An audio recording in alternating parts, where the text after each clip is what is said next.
Right. Thank you so much, Danny. Thank you everyone for being here with us. So we are so excited to share the benefits of sleep talk with you. How's that?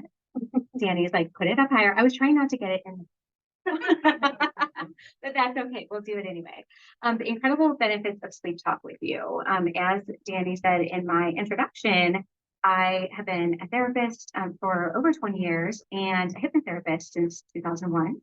And I have worked with kids and adults, so all different ages. So I started my career working with children and families that were going through crisis, trauma such as abuse, and we're dealing with things like custody issues, for example, as well as substance abuse. And I have never heard of sleep talk until Barbara spoke at one of our NGH meetings about it last year. And I decided I was all in because I still work as a therapist with people of all ages, including children. And so I dove right in and did my training and had the absolute privilege of being able to share sleep talk. So it's Joanne Goulding, like I said, Joanne Goulding's process of sleep talk with a lot of the families that I was working with. And so I want to share just a few of the cases that clients that I worked with and what some of those results were. And then Barbara is going to share a little bit more about how sleep talk started and some of the uses around the world, because it was started in Australia and it is worldwide now. And so there's really amazing stories that she is going to share with you all. So one of the first families that I worked with, I've worked with several families now with sleep talk, and sleep talk is teaching parents, they're training parents how to talk to their children, really give them hypnosis suggestions in their sleep. And this can work anything from, I think, just the run of the mill things you hear all of the time about behavioral challenges, developmental challenges.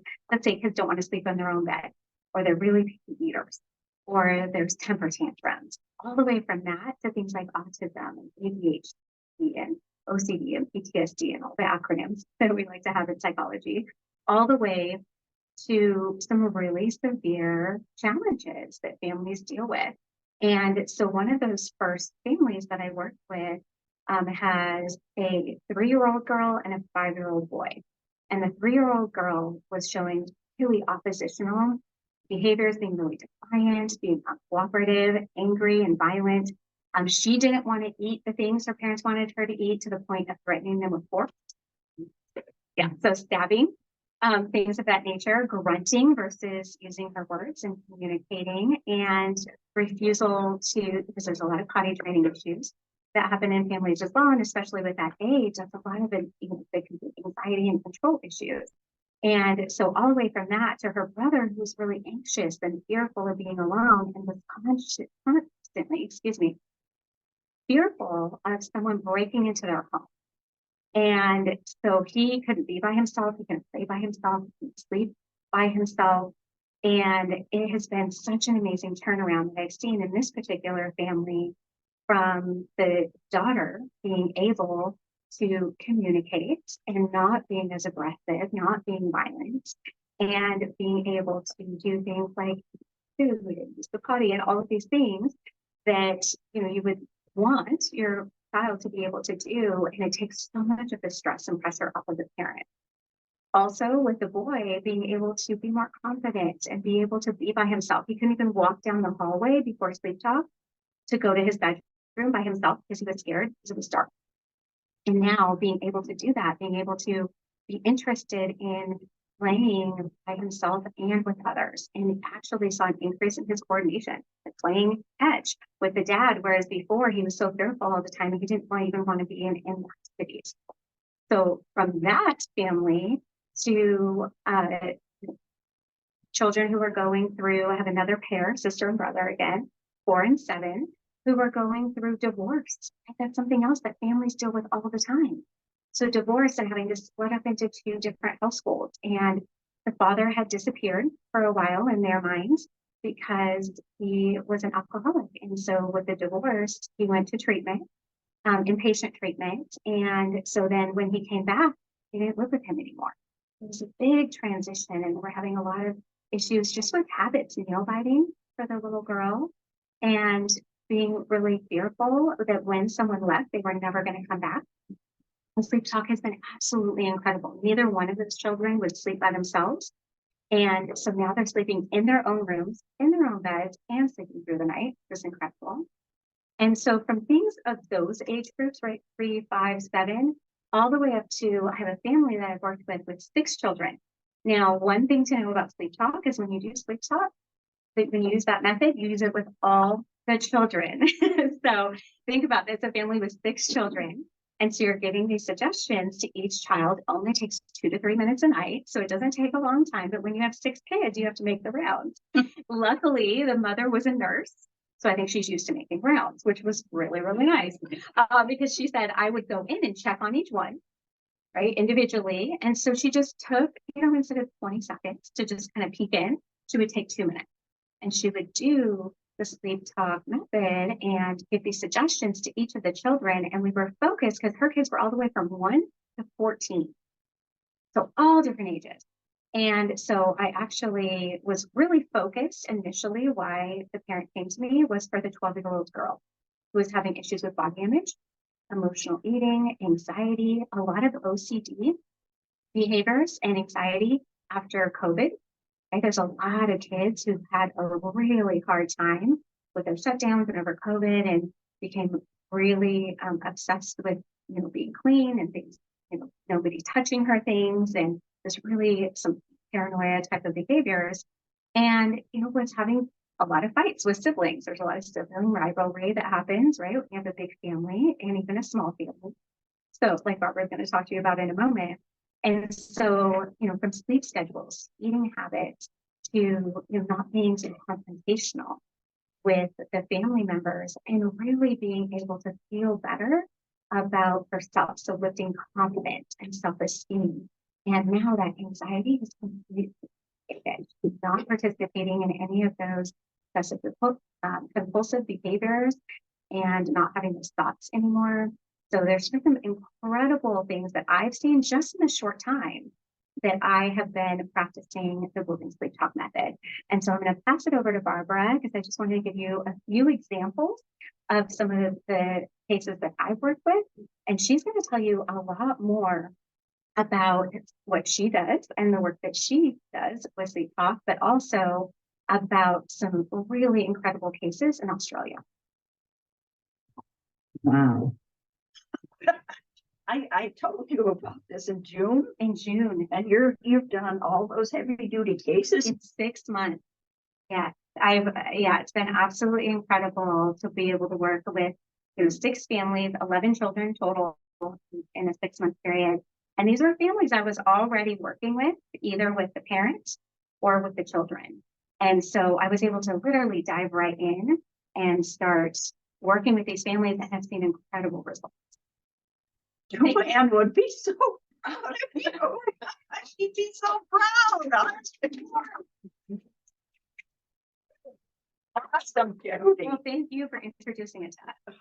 Awesome. Because I started using sleep talk. I met Joanne at a conference.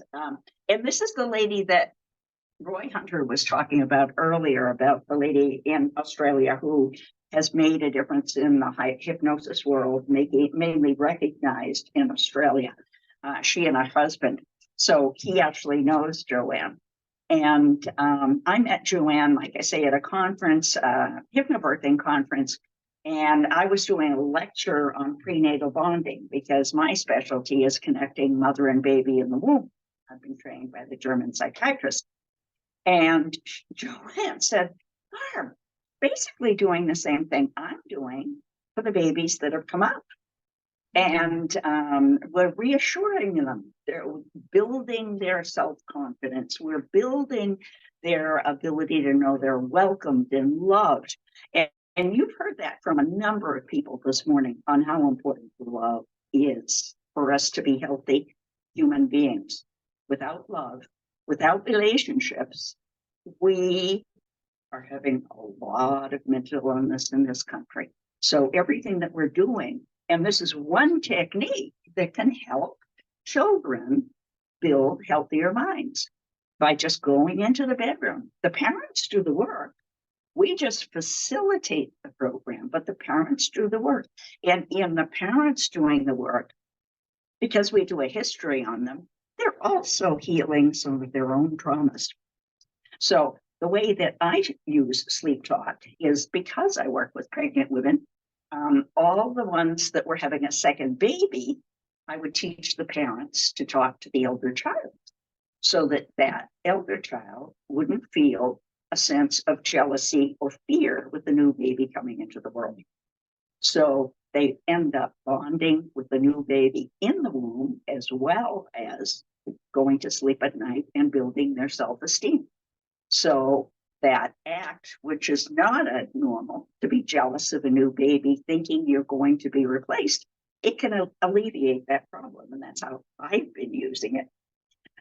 Now, what Joanne, what we were going to talk about, this is an amazing thing. This is a major research project that was done in Australia. They had a horrendously bad fire in this town in Australia. And I have two cases here. Wait a minute. The fire devastated the town. The whole town burned to the ground, just like that town in Hawaii, just right to the ground. And it happened so fast that some of them had to stay there and live through it, and others were able to escape. But because the children and the parents were so traumatized, by the way, sleep talk works best up to the age of 17. That is the research that we have so far. Although they're starting to work with people with brain injuries using sleep talk, and I think there's a whole world of opening there where we can use sleep talk, because it's reinforcing positive reinforcement of people's health. So two of the cases out of this study this is a 12-year-old boy that was unable to evacuate. And they went to safety supposedly in the cellar. And at the time that he was going through this after the fire, what they did was they broke up couples. They had different types of therapy for different people in town. Joanne had a certain number of families. Other types of therapy was used for other families. Another type of therapy was used for some of the other families. But the ones that did the best were sleep talk children. So it started with the child having anger towards the mother. He was normally very affectionate, but he wouldn't listen. He would talk back. He would make faces, tantrums, unpredictable moods, nail biting, refusing to go to sleep. These things that you're talking about, lacking confidence in school, mumbling instead of speaking clearly. And the boy stopped writing stories and stopped talking. And amazingly enough, after 3 months, this was the child, it was a changed child, happier, not as angry as much, 100 improvement toward the mother, no nail biting, speech normalized, talking and writing again, occasional sleep issues, but not refusing. And that's within 3 months of just doing sleep talk. The other child was an 8-year-old. He was evacuated, but he lost everything. He had poor energy. He had struggles getting up in the morning. He wouldn't eat solid food. He had mouth ulcers. You can imagine the immune system of these kids after that trauma. Difficulty concentrating, mood swings, needing to sit right next to the teacher, thumb sucking, stuttering, broken speech, has terrible separation anxiety, uncomfortably receiving and giving affection, withdrawn from friends, picking arguments with brothers and children in school. They had nightmares. Can you imagine? Of course they're going to have nightmares. And he wouldn't play outside or ride bike.